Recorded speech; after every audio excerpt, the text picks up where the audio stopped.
Boldwood presents Lil's Bus Trip, written by Judy Leigh and read by Julie Mullen. The moral right of the author has been asserted. This performance is owned by Boldwood. Toby Jug Tours, the best in the southwest.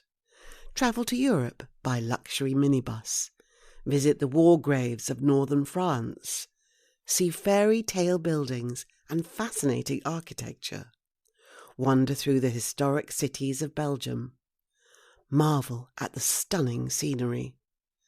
Experience a day of farm life and share a hearty Belgian feast. Sail on the canals of Amsterdam. Sample Belgian chocolate, French cuisine, and the gastronomic delights of Amsterdam. Enjoy the robust beers and refreshing lagers of Northern Europe. Stay overnight in comfortable hotels. 10 nights, 12 places available. Contact Tommy Judd for details. Chapter 1. Can I have some butter on this toast, Keith? Lil picked up a slice of toast and bit into it. The butter melted over the perfectly crusty edges. It's already dripping with butter, Lil. Keith, the owner of Keith's Calf, across the road from Clover Hill Retirement Home, winked in Lil's direction and raised his voice cheerily, making sure that everyone else in the cafe, a young mum with a toddler, 2 men in work clothes eating sausages, could hear every word. It's bone dry. Lil waved her arms theatrically. This toast could be classified as a murder weapon, it's so hard.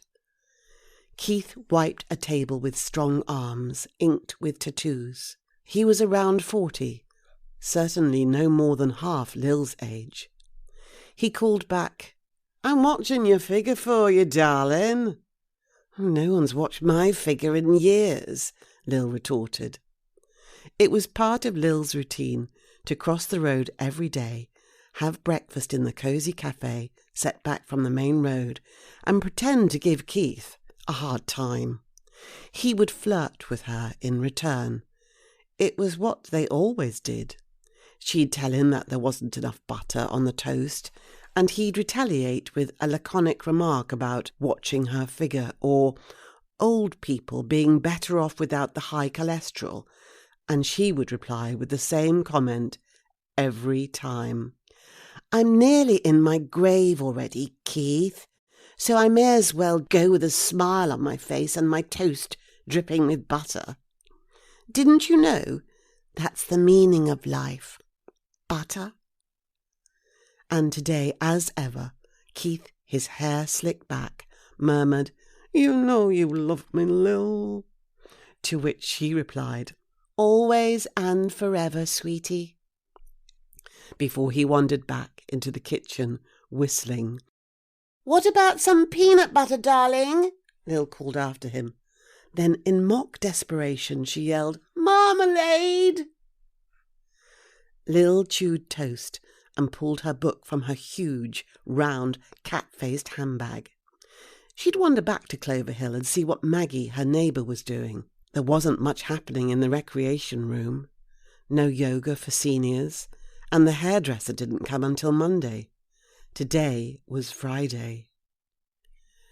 The cartoon picture on the front cover of the novel showed a cheerful woman in a low-cut blouse, a tight-fitting riding jacket, muscular thighs in jodhpurs, and a whip in her hand. She was riding on the back of a dark-haired man who was crouched on all fours, a shocked expression in her eyes. The woman's blonde mane flew wildly from beneath her riding hat, and, in the hand that didn't hold the whip, she was using the man's tie as reins. Her smile was one of wild abandon. The man was wearing little else other than his tie and a small pair of briefs. Lil noted that his caricature body was well toned. The title of the book was 50 Shades of Hay. Lil was halfway through the book and was really enjoying the plot. Annette, the gorgeous, lascivious heroine, certainly knew how to frolic in the hay with all sorts of different people. Lil liked books with a lot of nookie in them. It fascinated her to read about women's raunchy exploits. They seemed to be in charge of their own love lives nowadays. She shook her head. Sadly, there hadn't been much passion in her own life, and things had changed so much since 1953.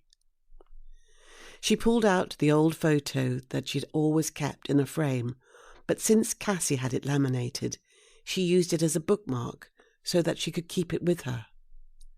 The black and white image beneath the laminate was cracked, despite her efforts to care for it over the years. It was the only photo she had of Frankie. They were relaxing together on a rug on the grass, probably sharing a picnic, she couldn't remember. He had his arm wrapped around her, pulling her closer to him, smiling. It was as if he thought she belonged to him. He was handsome and carefree, with dark curly hair and a happy appearance. He was in his soldier's uniform, of course he would have been. He'd been in the US Army, stationed in the UK back in the 50s, after the war, and Lil was sitting upright next to him, her dark hair pinned up at the sides, serious, shy, not sure if she was allowed to smile, although she felt deliriously happy. She had truly loved him, even though they'd only shared a few months together. Lil closed her eyes and thought about the man in the photograph, her Frankie. He'd been 4 years older than her. He was 20 then. He'd be 86 now. Lil wondered if he was still alive. She turned the photo over. The paper on the back was yellowed, and faded writing in a cursive style proclaimed the snap was Lily and Frank, 1953. Lil returned it to the novel, marking the page where Annette and Rory, the gigolo jockey, were currently adjusting each other's riding tackle in the paddock. I wonder if I should have worked at a riding school or lived on a farm. Lil brushed crumbs from her lips. I'd have liked the country life, all those animals. But it was too late to change her lifestyle now. She was at Clover Hill, and that was fine. She liked the other residents. Each day she met Maggie from next door for a cuppa in Keith's Cath, so that they could complain about Maggie's dreadful husband, Brian. She had her independence. Usually she couldn't be bothered to use the little hot plate in the tiny kitchenette, and Keith, across the road, cooked good, reasonably priced food, as long as you could supplement it with lashings of ketchup. Besides, Cassie, Lil's beloved Cassie, more like a sister than a daughter, lived only a mile away at the bottom of Clover Hill. Having Cassie living so close was a blessing, and Lil always looked forward to Cassie's visits and the updates about what she'd been doing. Cassie was a performance poet now, and Lil was really proud of everything she had achieved in her life. Lil had so many photos of her. One of her at 16, smiling as she won the literature prize at school. Graduation at Bristol. Another in her 30s, surrounded by the children she had taught English in Africa and China. Another on stage too at the Edinburgh Festival years ago. And now Cassie was a frequent visitor, often bringing Lil's favourite sweets, the green chocolate triangles. But despite all that activity, Lil found she was often a little bored. Routine was fine for some people, but Lil craved distraction, something to amuse her, and at such times Lil always had Jenny Price, duty manager at Clover Hill, whose office she would visit in secret. It was Lil's favourite pastime, finding new opportunities to do random acts of kindness for Jenny, who always seemed unhappy. Lil glanced at the clock. It was past 10:30. She wondered if Jenny would be out of her office, and if she'd forgotten to lock the door again. Lil crossed the road at a steady pace and pushed open the gate that led to Clover Hill Retirement Home. She had a comfortable flat on the second floor, consisting of a modern lounge diner, a prettily decorated bathroom, a bedroom, and a kitchenette in the sheltered housing block overlooking the beach and the railway line in Salterley. It was more luxurious than the place she'd had as a young mum, with a shared kitchen, a tin bath, an outside toilet, so Lil considered she'd done quite well for herself. As she wandered through the gardens, beyond the house, to the sea below, Lil remembered the harder times. In 1953 she'd been 16. She'd only known the handsome dark-eyed American soldier for 3 months. Sex wasn't something she had fully understood. It had only happened once, a frenzied fumble in the car park of a pub in Hayford.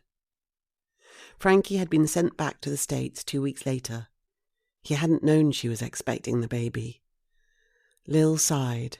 If that was love, it had all occurred far too quickly, and then it had been shoved to one side, never to occur again. She had decided that love broke your heart, and when children came along, they occupied your every moment and became all the love you needed. There was no time for much else. Her parents had been furious with her, quickly embarrassed by the tightness of her skirt, the expanding waistline, and the neighbours' whispered judgments.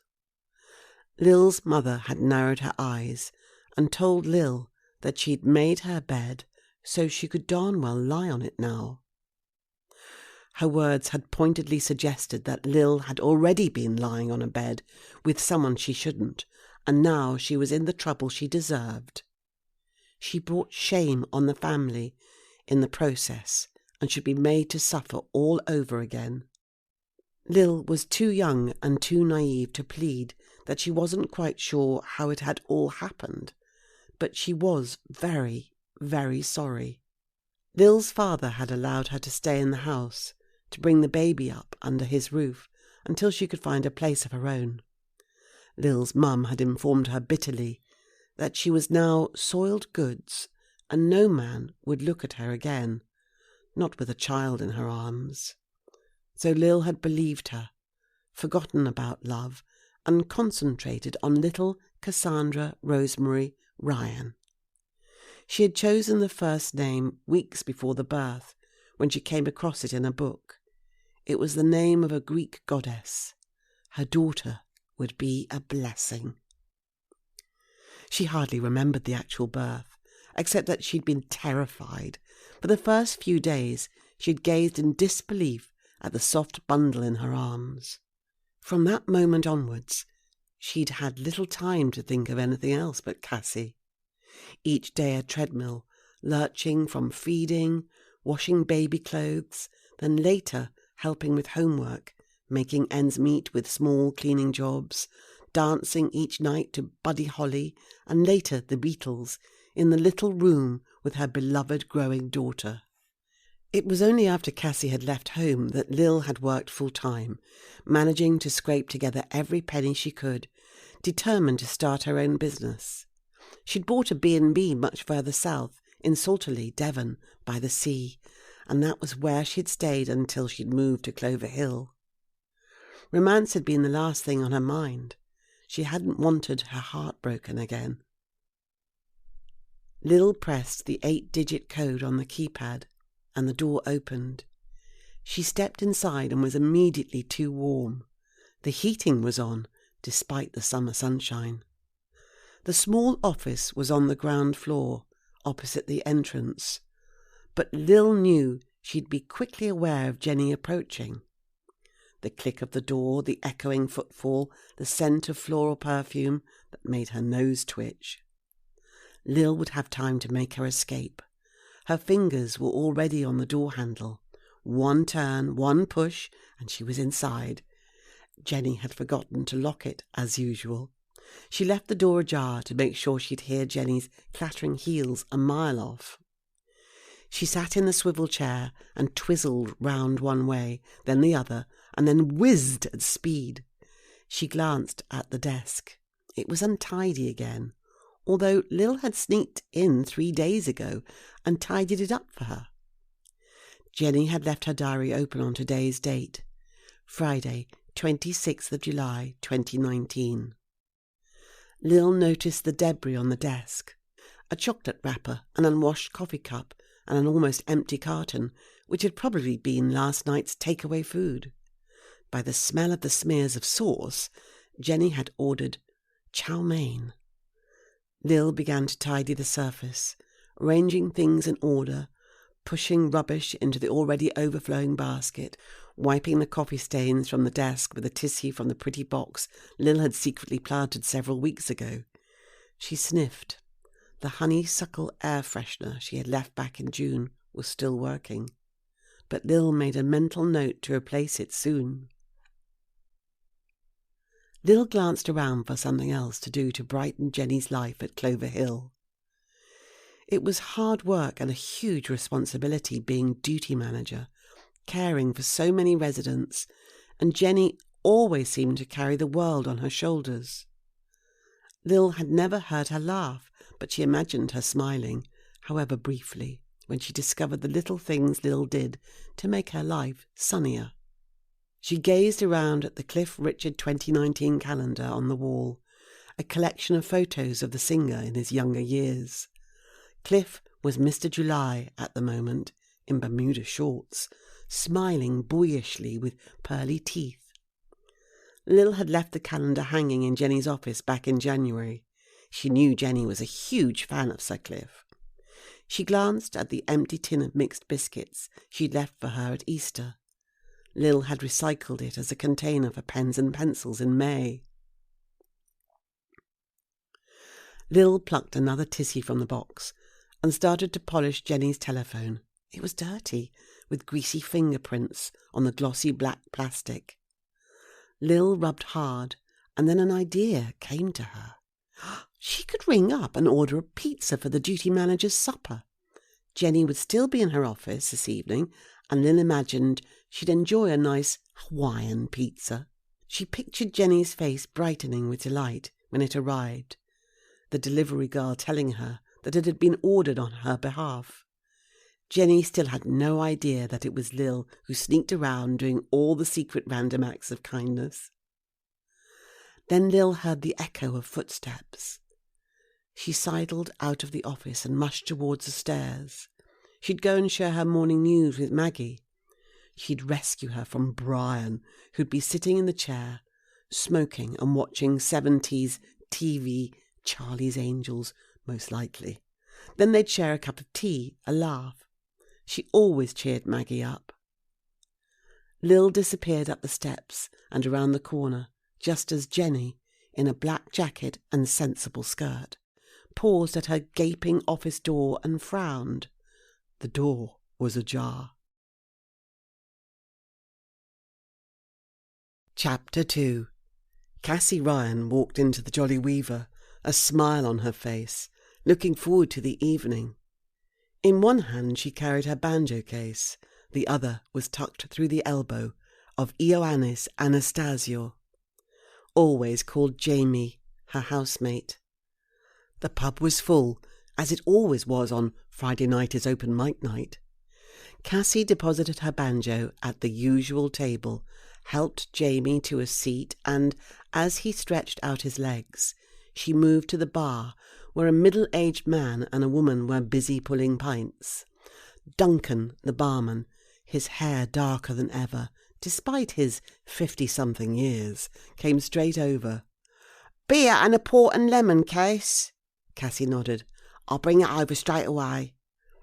Cassie returned to the table. She thought Jamie seemed a little tired tonight, but dressed in a jacket, bright shirt and best jeans, he looked smart and handsome, and he was always so keen to support her. He never missed one of her performances. Jamie murmured, "The usual crowd is here." Cassie gazed around. The members of the Weavers' five-a-side football team were in the corner, the 4 youngsters making a lot of noise. At a larger table were several members of the Salterley Tennis Club. Cassie recognised a few of them. A dapper man in a shiny buttoned blazer and silk cravat noticed her and waved a hand in recognition. Cassie waved back. "Who's that? I've seen him before somewhere," Jamie asked. "Oh, Ken something," Cassie murmured. "He gives lectures in the library. I went to hear him talk about some historical king ages ago. He's our age, 60s, possibly late 50s, who knows?" He smiled. "Is there anyone in this pub who doesn't love you?" She patted his shoulder. "Everyone knows me through open mic." Her eyes shone. "Can I help it if I'm the star?" She indicated the stage area. "Our drinks will be here in a moment. Let's enjoy the performance." Alice Springs was on the little stage at the moment, wearing a khaki shirt, knee-length shorts, and a hat with corks hanging around the brim. She was singing "Tie Me Kangaroo Down, Sport," marching on the spot, smiling and shrieking into the microphone in an accent that had never been heard anywhere near Canberra. Alice's real name was Janice Cuthbertson, and other than an uncle who had emigrated to Melbourne in the 60s, she had no link with Australia whatsoever. As she finished her performance, the locals offered an energetic cheer. Such was the way with the drinkers in the Jolly Weaver. They were a good-hearted crowd, and on a Friday night at 9:30, their whistles wetted, they were usually fairly easy to please. Duncan, the barman, helped Alice Springs down from the makeshift stage and grabbed the microphone, flashing a smile. "Thanks, Alice," he muttered, riotous applause drowning his next words. He began again, murmuring into the mic. "So, as you all know, my wife, Kerry..." A wolf whistle pierced the air. It had no doubt come from one of the young lads, Pat, Jake or DJ, who were sitting at the back with the other two members of the Weavers' five-a-side football team. Duncan's face shone as he adjusted his tie. "Well, you know I like to keep my Kerry in her place behind the bar pulling pints." There was an uproarious cheer from every corner. One lone voice, that of the five-a-side team's lean and hungry striker, Emily Weston, her blonde ponytail swishing with every movement as she thumped the table, could be heard yelling, "You're still living in the 1970s, Dung!"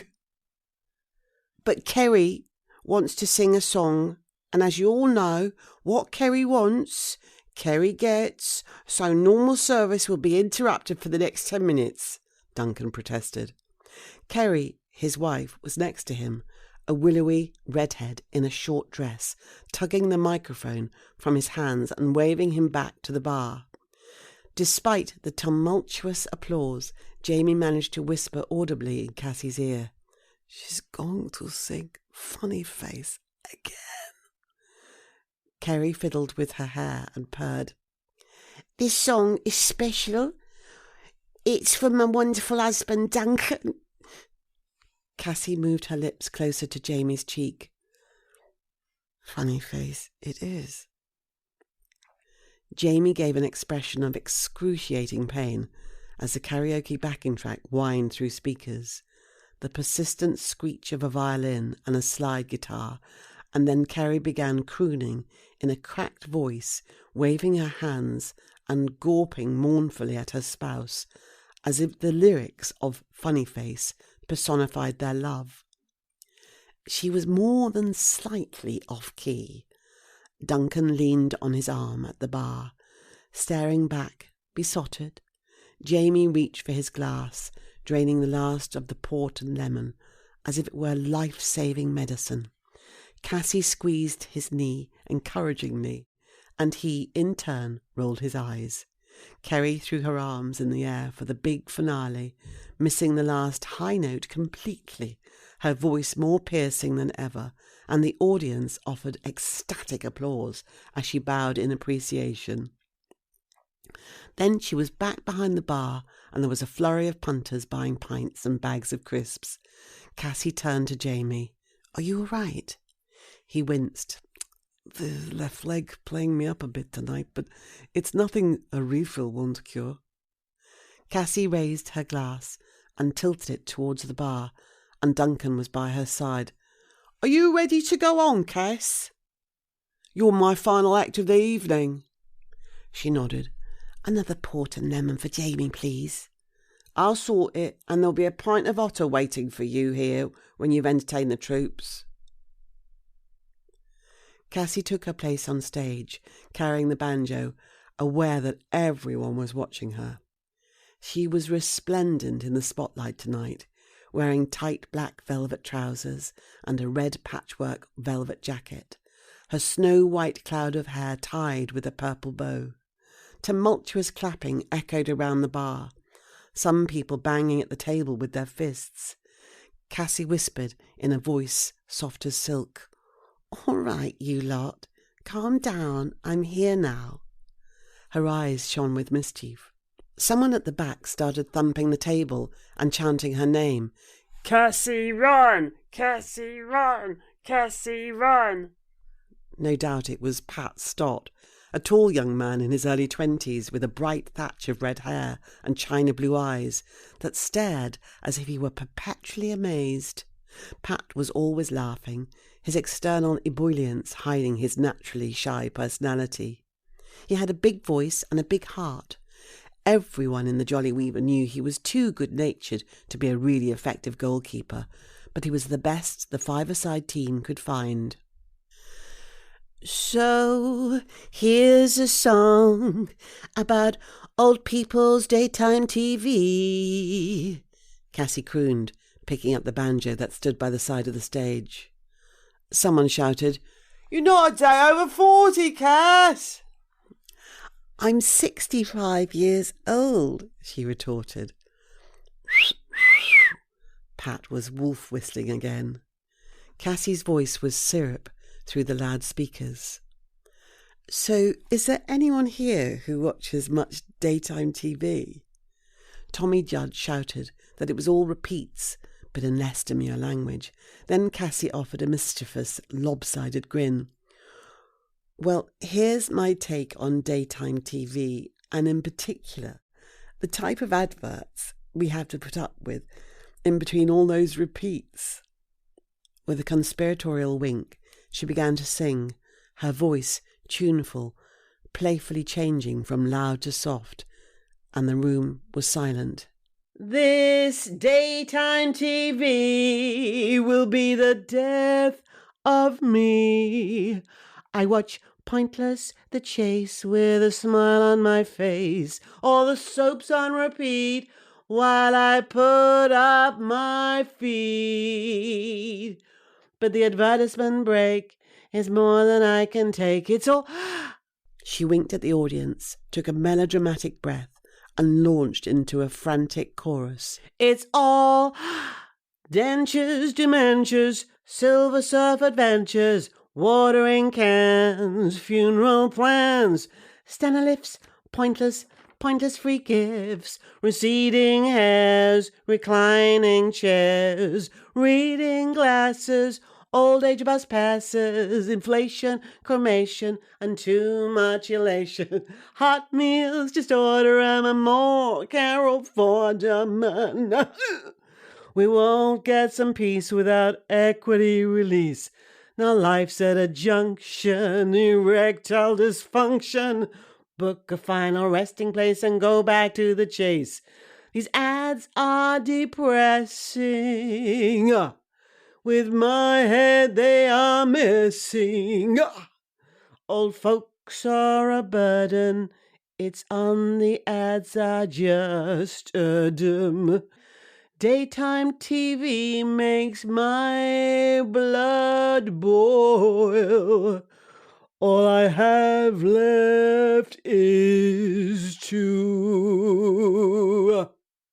Cassie paused, winked at Jamie, and sang, Shuffle off my mortal coil. The room erupted in whoops and cheers. She rode the wave of noise, then continued with the crescendo. All of this talk of cremation, it turns me to violence. So I'll turn off the telly. Oh, that's better. She made a mischievous face and whispered, silence. Cassie stopped playing abruptly. Then she rolled her eyes in mock surprise. She acknowledged the hoots of laughter, then gave a little bow. The walls of the bar echoed the applause. Cassie leaned forward, the bright velvet jacket opening to reveal a multicoloured shirt underneath, as she murmured, "As you all know, I don't intend to grow old gracefully, just disgracefully." She shrugged theatrically. "But that's just a little song I wrote recently to start off proceedings." She placed her banjo on the stage floor carefully. When she faced the audience again, she was serious. "Now for a poem I wrote during my years working as a teacher in Africa. This one is a sad story inspired by one of my students, and it's called Death Waits at the Door." Everyone in the Jolly Weaver sat motionless, drinks in hand, as Cassie explained that the poem was dedicated to Adama, a boy she taught English to in Senegal years ago, a gifted scholar who died prematurely of a disease that could have been cured had simple medical care been available. Her voice was hushed, but every word was clear. In the corner of the pub, Duncan's father, Albert Hopkins, sat hunched over a single malt scotch, wearing a heavy overcoat, a tear in his eye. Then Tommy Judd, one of the five-a-siders, a particularly hefty and dirty defender, was shushed when he tried to ask if anyone wanted a refill. Cassie's voice was soft in the microphone, but clear as ice in the silence. "Death is outside. You can hear his breath in the grasses. Hush. You know him, and he knows where you are. His fingers are twigs, and his hair is seaweed blowing. Listen. He stands within silence. He is the space between then and now. He is close by. He raises his arms for you. The earth is not yours, but you are his. He makes spaces for those before you. All patience. Dark places are his, and his mouth is full of soil. His kiss fills your waiting soul, soon, now, with solid certainty." Cassie bowed her head slightly, and everyone applauded. Ken from the tennis club in the blazer and cravat rising from his seat. Jamie had heard most of her poems before. He had been there when many of them had been written and rewritten, but he felt the familiar surge of warmth. Cassie was special. He lived in her house. She reminded him to take his medication every day, and she let him have the room with the best sea view. He watched her as he sipped his drink, his eyes soft with admiration. Cassie was the most sweet-natured, generous and talented person he knew. She was honest, outspoken, a free spirit who had no idea how much he cared for her, how much his feelings had grown over the 2 years he'd lived in her house, and he reminded himself one day he'd find the right moment to tell her exactly how he felt. Jamie sighed and watched Cassie as she wandered back to the table, beaming, and he met her gaze, holding out a hand. "Wonderful, as ever, Cassie." Duncan placed 2 freshly filled glasses on the table as Cassie sat down. He pressed her shoulder. "Thanks, Cassie. I don't know how you do it. You make them laugh and then you make them cry. The Weaver wouldn't be the same without you." "My pleasure." Cassie brought the glass to her lips and slurped. "I'm writing a new song about pollution for next week." "Great!" Duncan was pleased. "Crisps?" Cassie nodded. "Salt and vinegar, 2 packets, please." "Oh, maybe I shouldn't." Jamie put a hand to his stomach. beneath his jacket. So, fish and chips on the way home is out of the question? Cassie pouted mischievously. Jamie sighed. Do you know, 5 years ago I could probably have walked up the hill from here to our house in 15 minutes. Now, even with this stick, it takes me a full 20. More if we stop for chips. It's good exercise. A bit of gentle walking, Cassie said encouragingly. She sipped her beer and glanced at Jamie. He was handsome, his dark hair now grey, his face tanned. He had lost a little weight, she thought, despite the delicious meals he cooked, mainly Greek dishes he'd learned from his parents, who'd both been born in Cephalonia. She was fond of him. He was good company, tirelessly supportive of her work, a kind and lovely man, and she couldn't imagine life without him. He was hunched over his drink, finishing the last mouthful. Cassie touched his arm. We should be getting off home, Jamie. Someone was on the stage, gabbling enthusiastically into the microphone. Cassie glanced up at Tommy Judd, dressed in too tight jeans and a too tight T-shirt. Tommy, the organiser of the five-a-side team, had convinced himself, despite his 42 years, that he was still as young and fit as he had been 20 years ago. His teammates disagreed. He drank too much beer. He was overweight. But what he lacked in speed, he made up with over-exuberant tackles and the ability to frighten opposing strikers with his ferocious expressions. Cassie turned her attention back to Jamie. Are you feeling all right? Jamie nodded. I'm a bit tired, Cass. I'll sleep in tomorrow. What are you planning to do? Visit Lil? Oh, yes. I never miss a Saturday. Cassie rolled her eyes. I can get an update on her random acts of kindness. Last time I was there, I had to listen to Jenny Price telling me that someone regularly sneaks into her office, tidies it when she's not there, and leaves her little gifts. Poor Jenny's scratching her head, but I know it's Lil, bless her heart. I love her to pieces. She's certainly very sprightly for a woman in her 80s. I mean, I'm not 65 yet, and I can't gad about like she does. Lil's 82, but she doesn't have MS, Jamie. You do brilliantly. Do you never feel you need a break? What from? Oh, from us, from caring for me, caring for your mum. It must be exhausting. Cassie lifted her arms wide, a gesture that seemed to throw any anxiety to the wind. What else would I do but spend time around those I love? She glanced around for her handbag, a patchwork velvet satchel with a long strap. We should be going. A chirpy voice came from near her elbow. Nice performance, Cass. A slightly deeper voice agreed. I liked the sad one about the little boy who died. Cassie gazed up into two pairs of eyes and two young members of the five-a-side team, their hands on each other's shoulders, grinned back. Jake, DJ, how are you both? Great, they chorused together. Cassie smiled. The two men were in their early 20s and notoriously inseparable.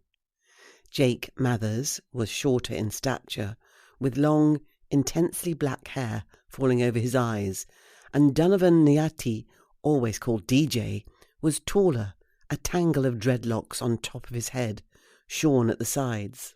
Jake was dressed completely in black, his smiling face making him look like a happy vampire. DJ, in contrast, was tall and lean in designer jeans, a gold chain around his neck, the shining map-shaped pendant in the form of the island of Jamaica, symbolizing his father's place of birth. Jake had his arm around DJ's neck in a stranglehold, and they were both tussling. I enjoyed the song about old people, Jake told her, loosening his grip on DJ. She's performed all over the country, haven't you, Cass? Glastonbury? DJ was impressed. My days, wasn't it the Edinburgh Festival last year? Jamie nodded proudly. She's done Edinburgh several times. She headlined once in the Poets' Tent at Reading. She's even been on TV. I know, I was there doing the sound. Jake beamed, pushing a hand through his fringe. So what about Tommy's minibus trip? Are you going? Cassie frowned. Tommy's minibus trip? He's organising a holiday abroad. Jake rubbed the pallid skin on his forehead with his fist. He was just telling everybody over the mic. He's running a bus trip for the pub. Kerry won't be very pleased, DJ observed. Dunk's going, so she'll be on her own in the bar. The five-a-side team are well up for it all. Clubs, pubs, and we're getting a game against the Belgians too, according to Tommy. He offed an optimistic smile. You should come, Cass, Jamie. It'll be a blast. There are loads of places left, Jake added. I'm surprised it's not overbooked, Jamie sighed. I'd have loved to go on one of Duncan's beer fests a few years ago. My days of waking up in a hotel room in Rotterdam with someone's cheesy feet up my nose are sadly a thing of the past.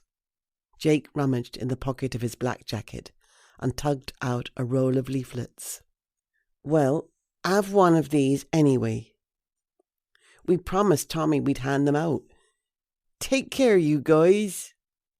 Cassie watched them walk away, their arms around each other's shoulders. She glanced at the piece of paper with a photocopy of a map of Europe advertising Toby Judd Travels. It was typical of Tommy Judd, a joke about his name, pertaining to drinking beer, another one of his crazy schemes. It occurred fleetingly to Cassie that the jaunt would probably end with the entire busload of the Jolly Weaver being locked up for several days in a Belgian jail, with poor Kerry having to raise the bail. She turned to Jamie. Shall we go home? He reached for his walking stick.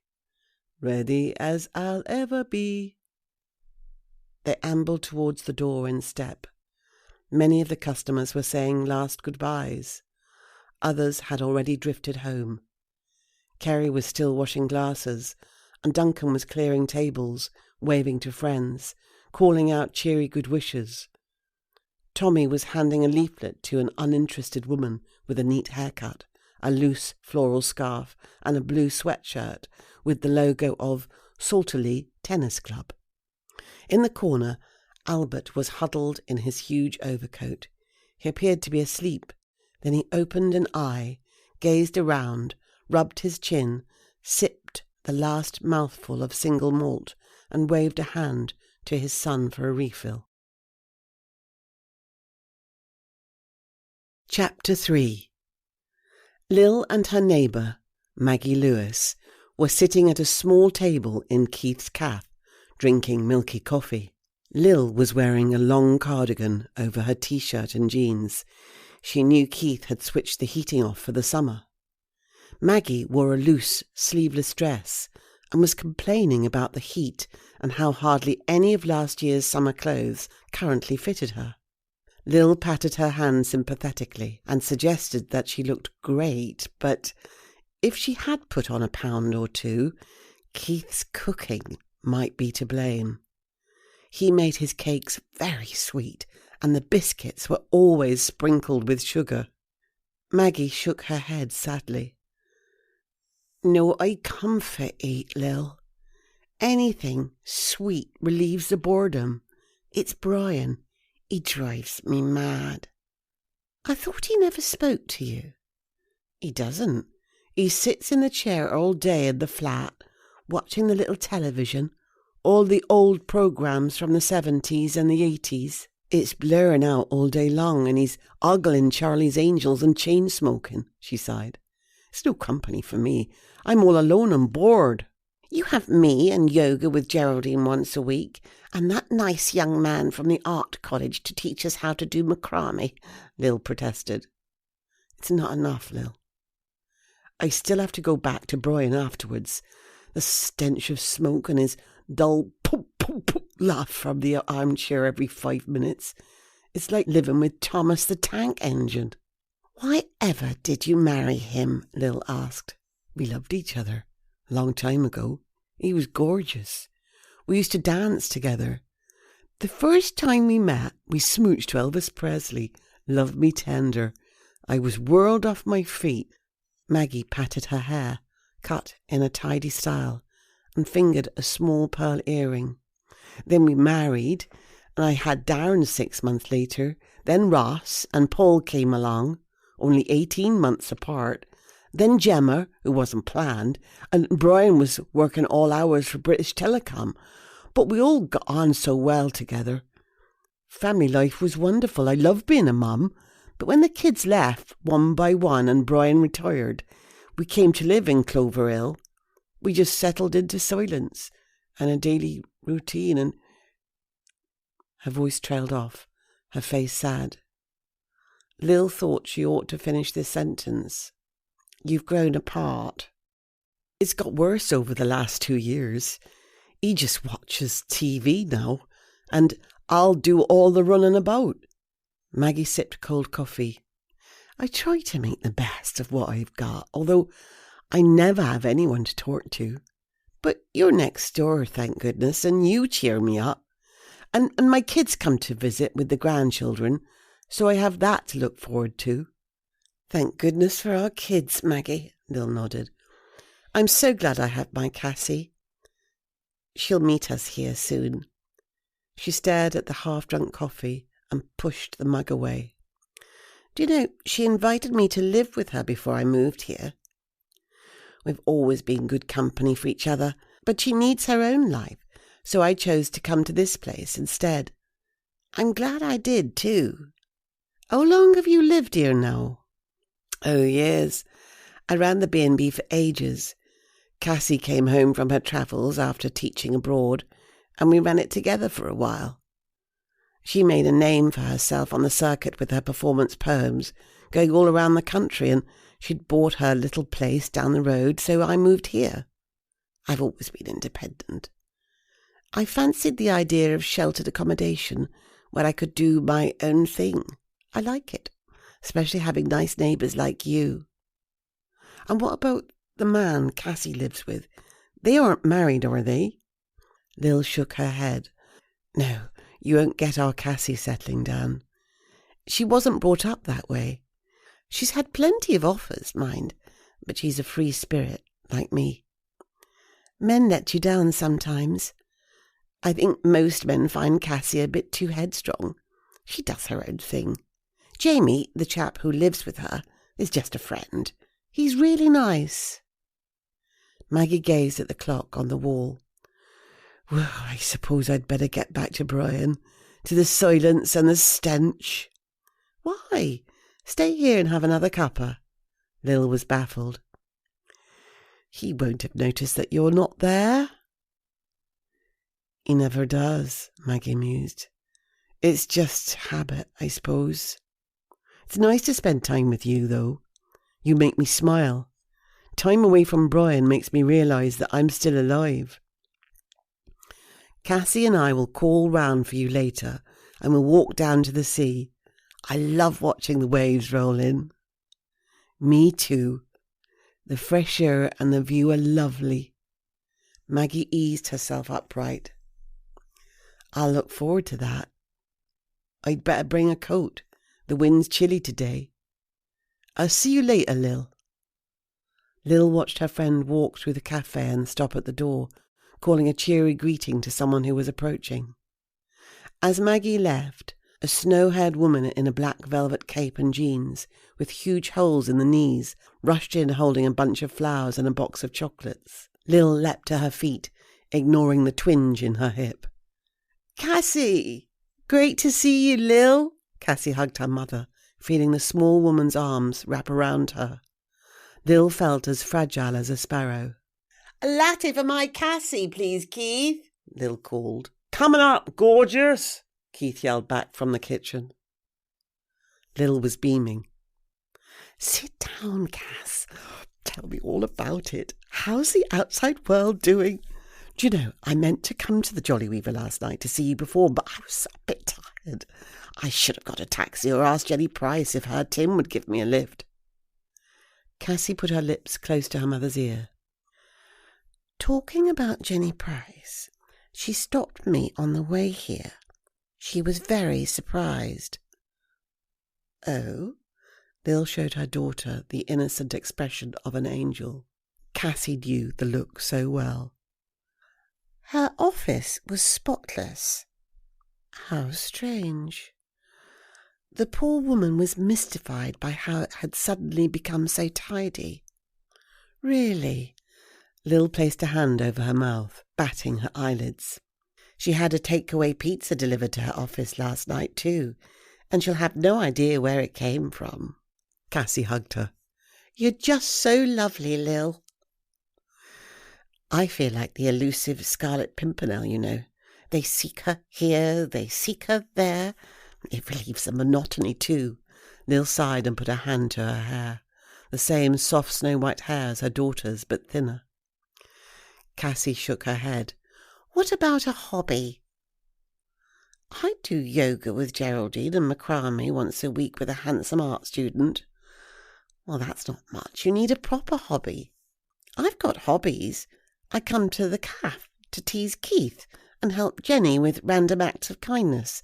That keeps me mentally agile. I keep an eye on Maggie next door to help her recover from the intense boredom of living with her Brian, bless her. You could learn a language or take up drawing. Life drawing might be all right. Lil leaned back in her seat.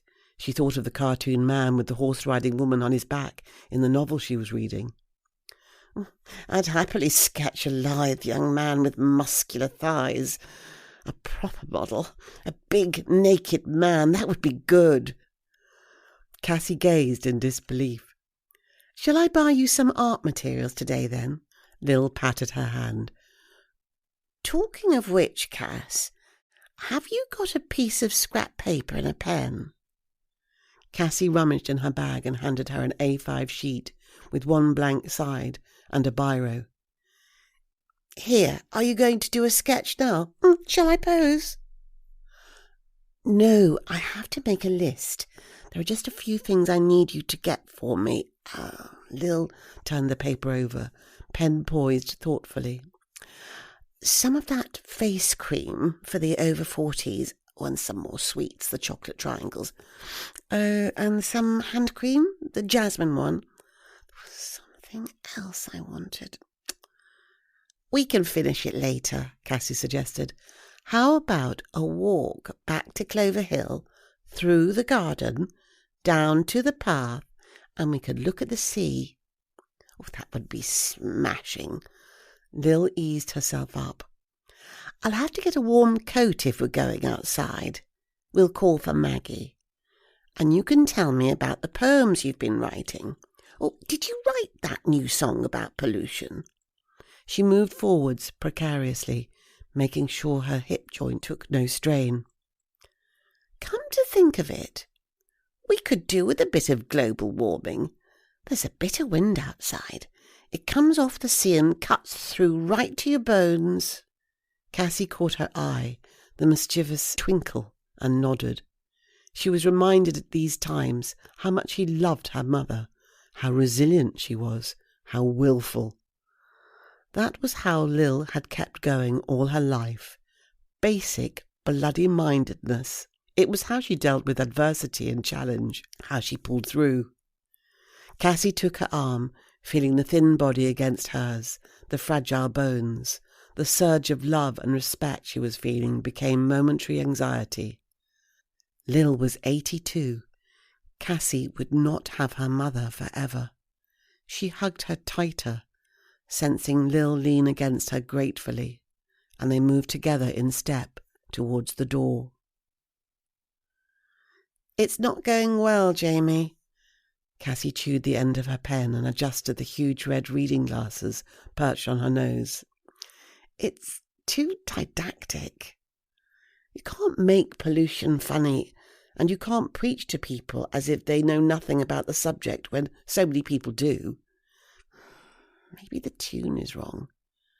I think it has a comedy feel to it with the fast banjo, and that's not right. Sing me what you've got so far. This is almost done. Jamie stirred the sauce of the moussaka he was making, easing his body round to gaze at Cassie, who was sprawled in her chair, her arms across the table. She moved herself to an upright position, picked up her banjo, gave a small cough and launched in, her voice strong and passionate as her fingers tickled a jolly tune.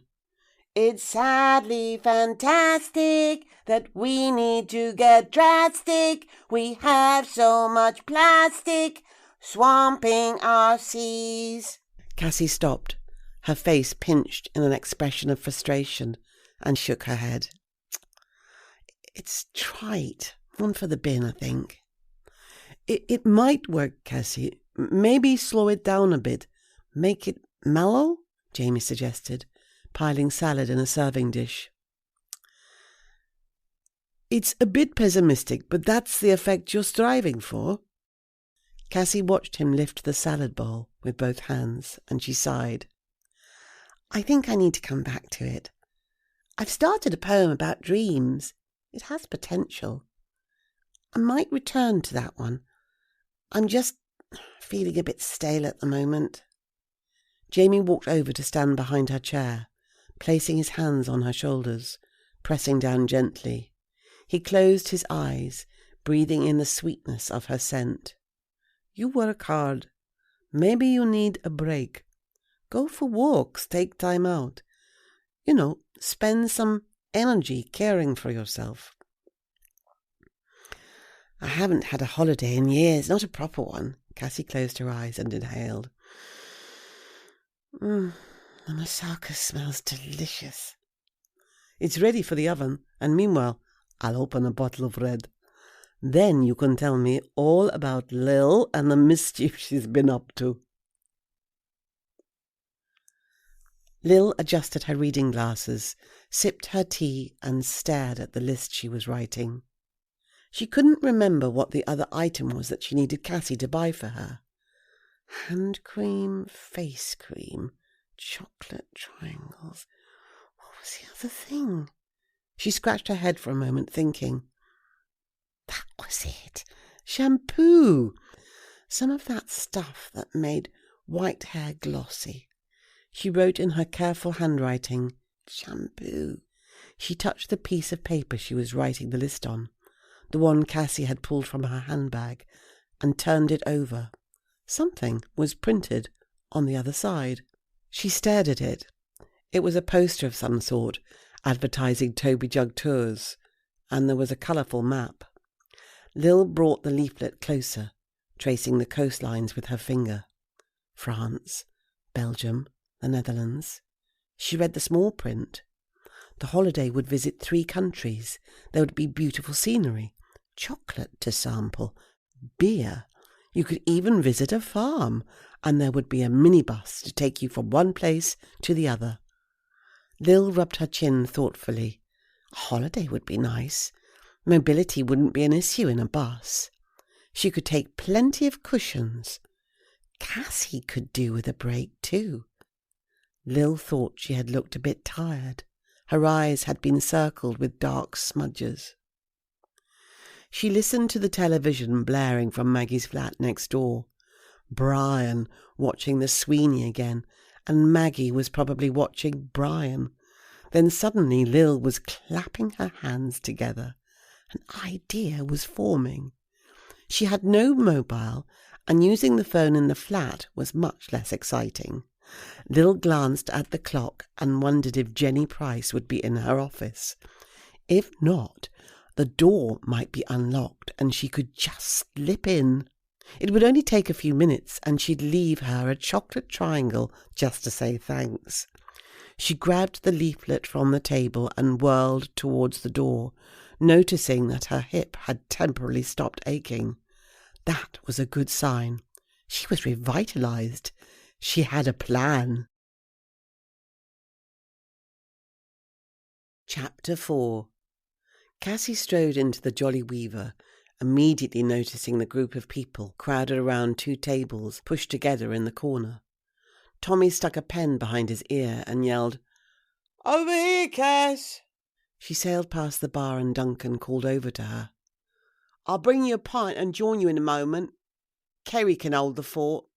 His wife muttered something and he gave a short grunt, as if he'd been told off. Cassie sat down at the table, moved a beer mat towards her and gazed from face to face. Tommy pulled the pen from behind his ear and put a tick next to Cassie's name on his notepad. Cassie noticed the other people around the table. Next to Tommy, Emily Weston, the five-a-side striker, waved her fingers in greeting, her ponytails swishing. The other members of the team smiled. Tall, lean DJ Niati, Jake Mathers, dressed in vampire black, then Pat Stott, grinning shyly.